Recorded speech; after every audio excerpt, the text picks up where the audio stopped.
Today we are going to discuss Poisson distribution. पिछले class में हम लोग बाइनोमियल डिस्ट्रीब्यूशन डिस्कस किए थे, आज हम लोग पॉइजन करेंगे, डिस्क्रीट डिस्ट्रीब्यूशन का दूसरा पार्ट। पॉइजन डिस्ट्रीब्यूशन जो है वो लिमिटिंग फॉर्म है बाइनोमियल डिस्ट्रीब्यूशन का। इसमें फार्मूला होता है एफ एक्स यानी P is equal to X is equal to होता है ई का power minus M, M is equal M का पावर एक्स और एक्स का फैक्टोरियल डिवाइड में। एक्स वही मेरा हुआ नंबर ऑफ सक्सेस, एम यहाँ पर जो है वो मीन है और इस एम का वैल्यू जो है वो होता है एन इंटू पी। लेकिन हर जगह नहीं होता है तो इसीलिए अभी हम लोग नहीं लिखते हैं इसको, सिर्फ आप जानिए कि एन मीन है और ये है ई स्मॉल ई और ई का वैल्यू होता है 2.7182, ये फिक्स है ई का वैल्यू। ये हुआ पॉइजन डिस्ट्रीब्यूशन। इसमें क्वेश्चन जो है वो दो तरह से आपको पूछा जाएगा, तो पहले थोड़ा सा इसका प्रॉपर्टी लिख लीजिए तब हम लोग क्वेश्चन भी करते हैं।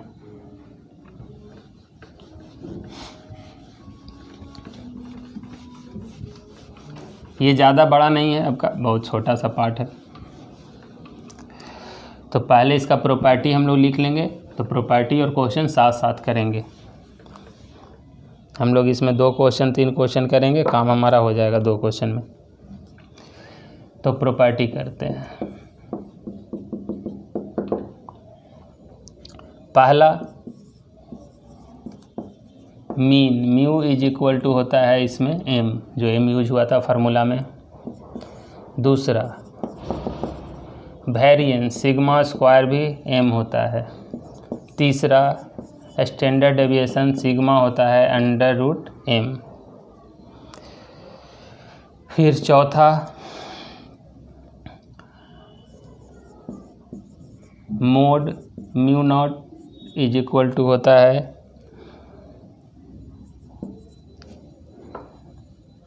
इसको भी लिख लीजिए पहले, पॉइजन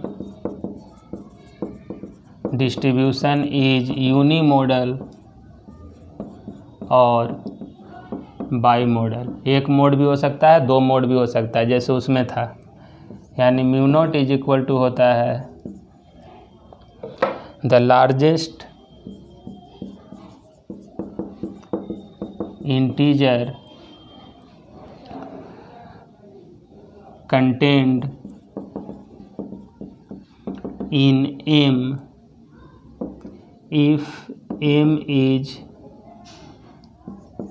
not integer। कहने का मतलब कि अगर M का वैल्यू 5.6 आया तो आंसर होगा आपका मोड का 5।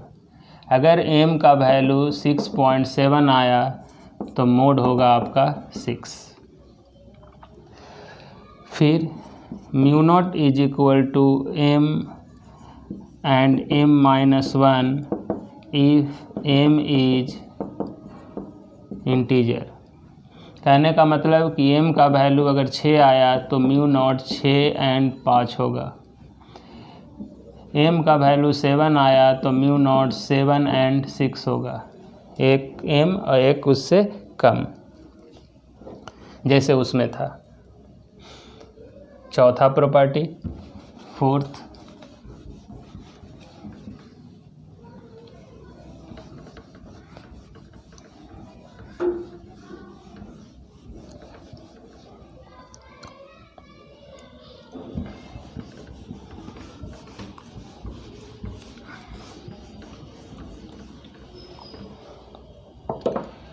Fourth property, if n tends to infinity and p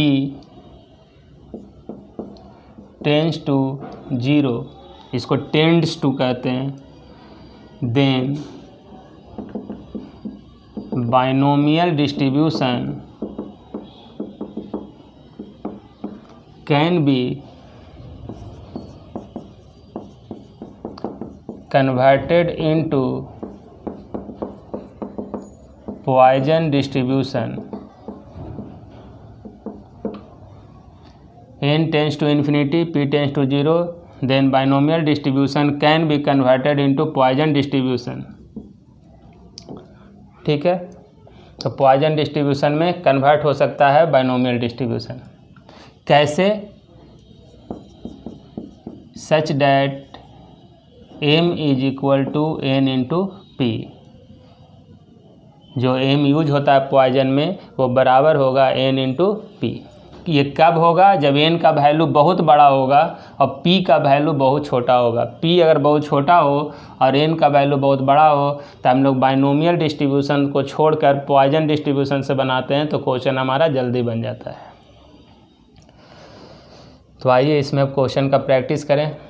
ज़्यादा इसमें है नहीं, Poisson में 2 तरह का क्वेश्चन ही आपको आएगा।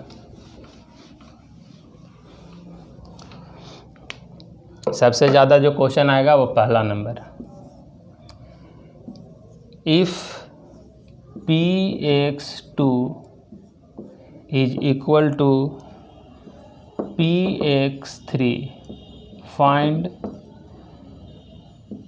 Mean and standard deviation. और क्वेश्चन के पहले दिया हुआ है कि Poisson का क्वेश्चन है, Poisson डिस्ट्रीब्यूशन का है, दिया रहेगा। ऐसे तो बाइनोमियल में भी था, तो बाइनोमियल का क्वेश्चन नहीं है, Poisson का क्वेश्चन है। अगर px2 px3 के बराबर है तो मीन और स्टैंडर्ड डेविएशन क्या होगा, ये पूछ रहा है हमसे। तो हम लोग इसमें फार्मूला जानते हैं कि px is equal to x होता है e का पावर माइनस m का पावर x बाई x का फैक्टोरियल। अब इसको इस पर सेट करेंगे, यानी px2 अगर हमको लिखना है तो होगा e का पावर माइनस m का पावर 2, x के जगह पर 2 है, बाई 2 का फैक्टोरियल, इसका लिखे। फिर इक्वल टू, अब इसका लिखेंगे इसी पे, e का पावर माइनस m का पावर 3 बाई 3 का फैक्टोरियल। तो e का पावर माइनस m से माइनस m कट गया, 2 यहाँ कट गया, ये हो गया 1, 2 का फैक्टोरियल 2, और ये हो गया m 3 का फैक्टोरियल 6। 2 से ये 3 बार में और क्रॉस मल्टीप्लिकेशन कर दिए तो m इज इक्वल टू हो गया 3। m ही को तो मीन कहते हैं, प्रॉपर्टी में लिखे हैं कि m को क्या कहा जाता है, मीन। अब पूछ रहा है स्टैंडर्ड डेविएशन, तो स्टैंडर्ड डेविएशन होता है अंडर रूट m, यानी अंडर रूट 3। सॉल्व हो गया। दोनों का फार्मूला सेट कीजिए, काट दीजिए, जो भी कैलकुलेशन आएगा आपको मीन स्टैंडर्ड डेविएशन मिल गया। एक क्वेश्चन ये आएगा, इस तरह का क्वेश्चन 90% क्वेश्चन Poisson से इसी तरह का पूछा जाता है, बाकी 10% थ्योरेटिकल, मतलब कि क्वेश्चन लिखा हुआ रहेगा।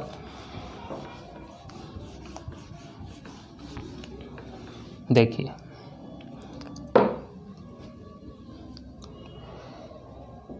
क्वेश्चन देखिएगा, if 2% of electric bulb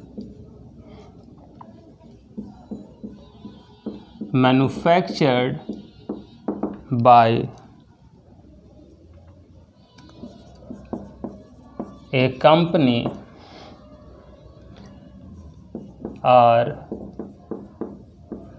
known to be defective,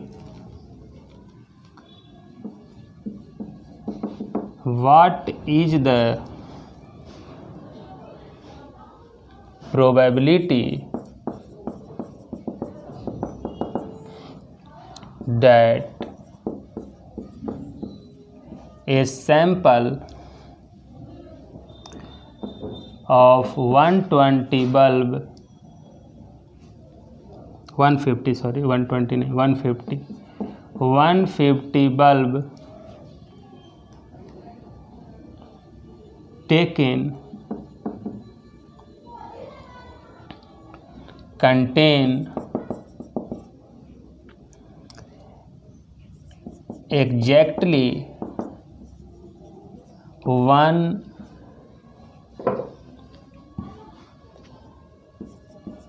defective bulb। पहले क्वेश्चन अब सुनिए। If 2% of electric bulb manufactured by a company are known to be defective, अगर कंपनी में 2% बल्ब डिफेक्टिव मैन्युफैक्चर हो जा रहा है, कोई कंपनी बल्ब बना रहा है तो उसका 2% बल्ब डिफेक्टिव मैन्युफैक्चरिंग हो रहा है, तो then what is the probability, तो बताइए कि प्रोबेबिलिटी क्या होगा कि 150 बल्ब लें हम उस कंपनी से, उसमें एक बल्ब मेरा exactly 1 bulb is defective, exactly 1 bulb is defective, यहाँ पे गलत हो गया ये, 1 बल्ब इज डिफेक्टिव, एक बल्ब क्या हो जाए, डिफेक्टिव हो जाए, इसका प्रोबेबिलिटी क्या होगा। 2% बल्ब डिफेक्टिव कंपनी बनाता ही बनाता है, तो अगर आप उसमें से 150 बल्ब लिए हैं, उसमें एक बल्ब डिफेक्टिव निकल जाए, इसका प्रोबेबिलिटी क्या होगा। तो क्वेश्चन को समझने का कोशिश कीजिए कि आपको डिफेक्टिव के बारे में प्रोबेबिलिटी पूछ रहा है और ये परसेंटेज भी किसका दिया है, डिफेक्टिव का दिया है, यानी प्रोबेबिलिटी ऑफ सक्सेस आपका है 2/100, 2% डिफेक्टिव बनाता है। पी कितना का सैंपल लिए हैं, 150 का, 150 बल्ब लिए हैं, n 150 है और प्रोबेबिलिटी 0.02 है, यानी n बहुत बड़ा है और p बहुत छोटा है, तो हम लोग क्या करेंगे कि इसको बाइनोमियल से नहीं बनाकर पॉइजन से बनाएंगे। तो हम लोग m इज इक्वल टू होता है np, यानी 150 गुने 2/100 that is equal to 3, m हो गया 3। कितना डिफेक्टिव बल्ब आपको चाहिए, एक, यानी कि प्रोबेबिलिटी ऑफ सक्सेस मेरा है 1। तो Px1 इज इक्वल टू हो गया e का पावर -m, तो e का पावर -3, m का पावर x, यानी 1/1 का फैक्टोरियल, तो ये हो गया मेरा 3 और नीचे में हो गया e का पावर 3, माइनस में है तो नीचे चला गया, ये हो गया 3 और ये हो गया 2.7182 का पावर 3। अब कैलकुलेशन कैलकुलेटर से कर लेंगे, 3 को इसको क्यूब करके डिवाइड दे देंगे, जो वैल्यू आएगा वो मेरा आंसर होगा।